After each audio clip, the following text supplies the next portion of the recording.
మనం ఖమ్మం జిల్లా వన సమారాధన రజక వన సమారాధన దగ్గర ఉన్నాం. ఇక్కడ మహిళా లీడర్లు మా రజక ఆడబిడ్డలంతా కూడా ఉన్నారు. వాళ్ళతోనే మాట్లాడే ప్రయత్నం చేద్దాం.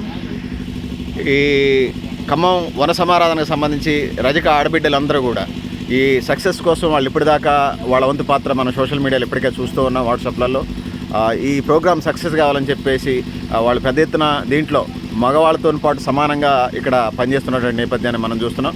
అవి కరపత్రాలు పంచడంలో కానీ, లేకపోతే జన సమీకరణలో కానీ, లేకపోతే అందరినీ ఇన్వైట్ చేయడంలో కానీ చాలా కీలకంగా దీని సక్సెస్కి సంబంధించి ఖమ్మం జిల్లా 2024 డిసెంబర్ 1వ తారీఖున జరిగేటువంటి వన సమారాధన అయితే ఉందో, ఈ వన సమారాధనకు సంబంధించి సక్సెస్కి ఏదైతుందో ఈ వన సమారాధన వనభోజనాలకు సంబంధించి సక్సెస్ కావడానికి ఇక్కడ ఉన్నటువంటి నాయకులంతా కూడా వాళ్ళ పాత్ర వాళ్ళు నిర్వర్తించారని చెప్పవచ్చు.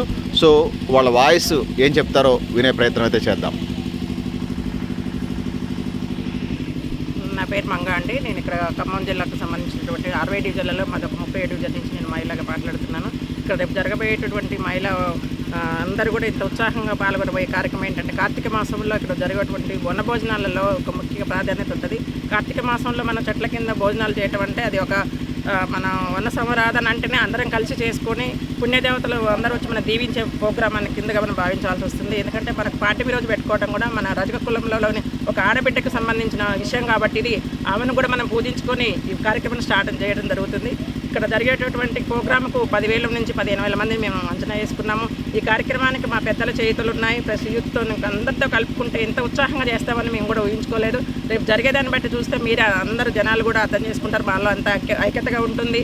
సంగమా ఇది లేకపోతే కులాందా అనేది కాకుండా అందరం కూడా యూత్తో కలిసి పెద్దవాళ్ళు చిన్నవాళ్ళు అందరూ కూడా సంతోషంతో రేపు జరగబోయేటటువంటి వనభోజనాలను ఉత్సాహంగా దాంట్లో పాల్గొని అందరికీ ఇష్టపూర్తిగా అందరం కలుసుకొని ఎవరిని అడిగినా కూడా ఉత్సాహంగా ముందుకు వచ్చి మనం అందరం తలప చేసుకొని చేసుకుందామనే అన్ని కులాలతో పాటు మన కులం కూడా ఎంతమంది ఉన్నాం కదా, మనం కూడా చేసుకుందాం అనేది ఉత్సాహం అందరిలో వచ్చేసింది. ఎవరిని అడిగినా కూడా అంతా మనం చేయుతనివ్వడం జరిగింది. ఇక్కడ ఉన్నటువంటి స్థానిక మంత్రి గారితో సహా, ఎలగొండ స్వామి గారితో సహా, ఇక్కడ ఉన్న అధ్యక్షులు మరియు మా మహిళా మనులు అందరికీ కూడా రేపు జరగబోయేదానికి ఉత్సాహంగా నైట్ పూట అయినా కూడా మేము ఆడపిల్లలు ఇక్కడికి వచ్చి వన సమారాధనలో ముందు పూజలు స్టార్ట్ చేసుకొని రేపు జరగబోయేటువంటి వనభోజనాలను కూడా ఇంత ఉత్సాహంతో అందరికీ మేము ఆహ్వానం పలకడం జరుగుతుంది. ఇది అందరికీ ఇష్టంగా అందరికీ సంతోషంగా వచ్చి మమ్మల్ని ఆహ్వానించుకోవాల్సిందిగా కోరుకున్నాం.